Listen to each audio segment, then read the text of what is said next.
Alrighty, new YouTube video time. This video is going to be all about my Grands weekend. That was last weekend. And it's basically going to be a review of all my races. Now, I am not advanced enough to figure out how to put my face and the race on one screen. I was trying to play around with it like yesterday, and I couldn't manage to do it. So the same day this is recorded is probably going to go up because I don't want to wait until next Tuesday to upload the video. That would just be too long, I think. So what I'm going to do is before I actually talk about the race, I'm going to play the video on the screen, and then you guys can watch it, and then after that I'll bring it back to my face, and then I'll just re-watch it on my iPad here and go over the small details like what I was thinking and what I thought was happening while I was racing, what felt like what, and such. So we'll play the first clip now. Gate goes down. We're going racing. El Suave got the pop. Day going to take him downtown on the getaway. He's in and out of turn number one. Got the major. Marshall Gerke on that 2 spot. El Suave on the getaway. It's going to be Day. Gerke running 1 and 2. Got Chaberzinski on that 3 spot.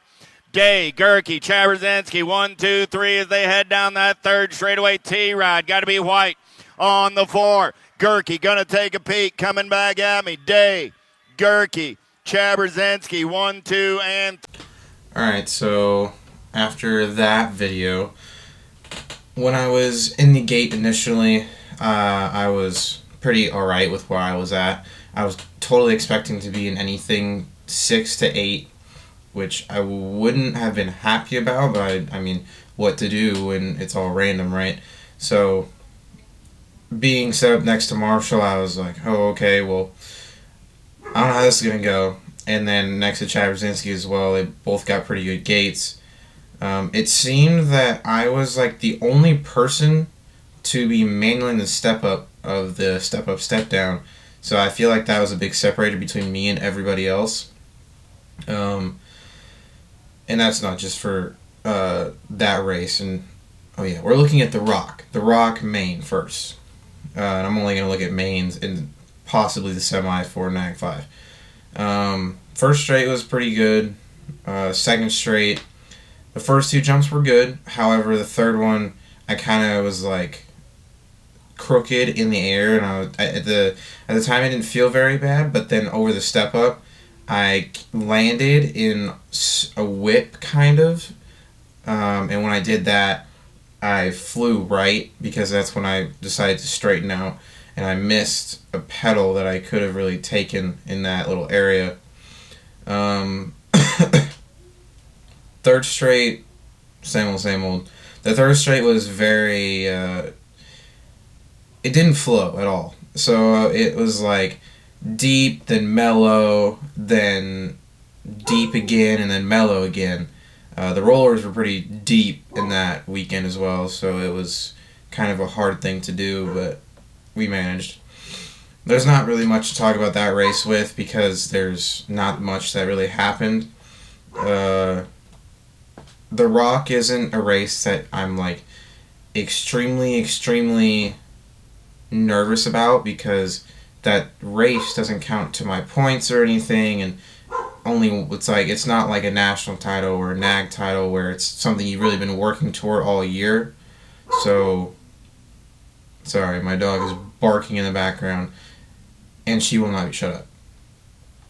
So, coming across the line, it was like, oh well. So, I was just happy to get that day over with. That way I could move on, so that later that night I had Nag 5.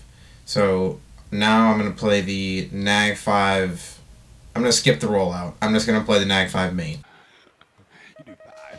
Oh, gate is down. Who's it going to be? Cade got a good shot. But how about El Suave right through the middle, coming in and out of the corner? Who's it going to be in on the underneath side? Shawnee Day, Drew Pope, Shedrick Cade coming into Tulsa turn number 2. Oh, mighty youngin'. Getting it done right now. Sean Day, Drew Pope. They're spreading out from the last of pack. Shawnee Sean got it going on, man. He's trying to get it. Little redemption coming back at us. To the line they come. 33 by all the way, wire to. Alright, so going back and looking at this race, I was third lane pick, which wasn't a horrible lane pick at all, I don't think. So I had a pretty bad gate. When you look at the video, if you pause it, when the gate hits the floor, I'm back there. I'm way back there. So thankfully I have a fairly good 2, 3, 4, and going up the step up, I seen Cedric out of the left side of my eye, and I was like, oh, uh-oh. But then Drew started disappearing out of my right, and then I was able to get the pedal man on the backside super clean. Like, that was probably the separator between me winning and me losing. But going in the first turn, I knew Drew was there. Like, I knew he was coming for me, and I was like, oh gosh. So, and I seen him come under me in about in the middle of the turn. I was like, uh-oh. And then he slid a little bit, and I was like, okay. So I just continued with my lap, had a great second straightaway, got every backside perfectly, and then chilled into turn 2. Third straight, I didn't hear the crowd going wild like I'm about to get blasted. I was expecting it, but I didn't hear it. So I just continued with my line, took a fairly good turn, I think, since I'm no corner master by any means. And then coming out of last turn, I was just like, holy crap, I'm still winning. Like, for me to win NAG 5, I think I'm one of the few people that is as young as 16 years old to win the NAG 5. So for me to win the NAG 5, it was like, wow, this is crazy. And I'm going to say it right now, shout out Nick Long for the Duffel Bag Dash. Huge, like, that's huge for not just me, but all the pros, because, I mean, the NAG 5 kids, we get paid, but just the addition on top of it, and then him paying out to the females for NAG 5 and pros, vet pros, women pros, just props to Nick Long, dude.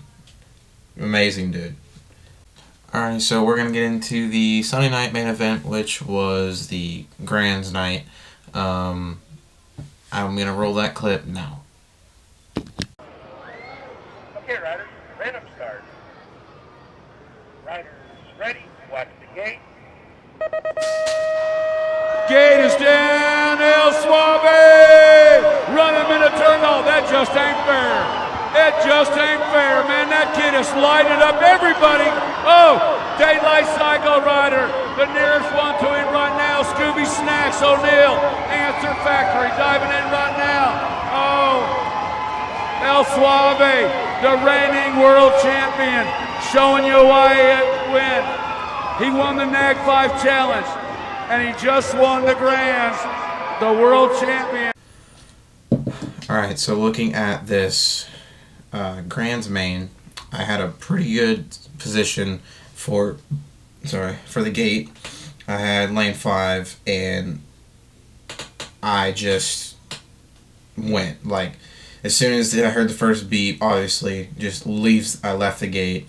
I think I once again was the only person to manual the first part of the step up, step down. And honestly, my personal opinion, I think that was a separator. I don't know if other people just couldn't, but I felt that the manual to either pedal manual on the backside or just pedaled on the backside was the fastest thing to do. And by the second jump, I had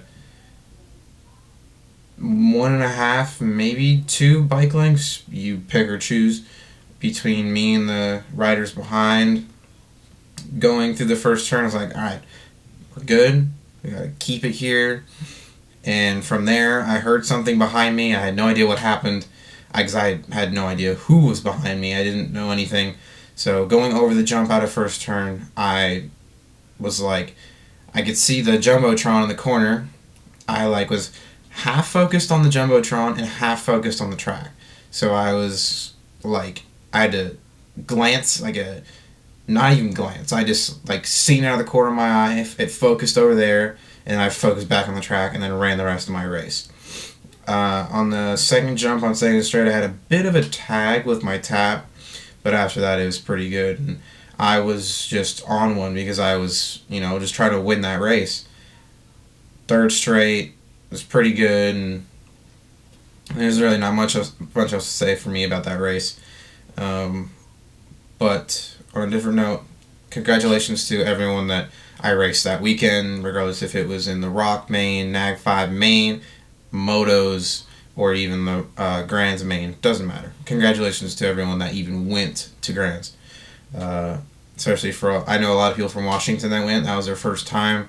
That first experience is a good one most of the time. You get to see so many people that you don't get to see too often, but that's just how it goes. But on a different note, on time scales, from, I think this should all be accurate, on the Nag 5 night, the Pro Spectacular night, I ran the fastest lap time with a 31.122, next being Cutter Williams with a 31.539, and then Drew Polk with a third at a 31.562. 562. I think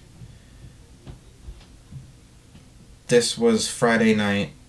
I also ran the fastest lap time Friday night with a 31.060, with Gavin Sazetsky behind me in second at 31.144, and Joshua Cheerize behind Gavin at 31.774.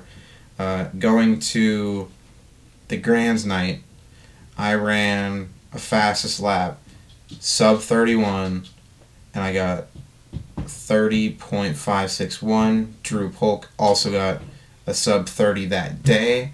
It didn't come from his main because he crashed in the main, but he did get a 30.834. And then Brody Cole also was not the main event lap, but he did get the third fastest lap with a 31.144. And then if you were to go to compare to the pros, most pros had a sub 30 lap time, at least top 10s did. And looking at that, fourth and fifth place, Jack Davis and Joshua McLean.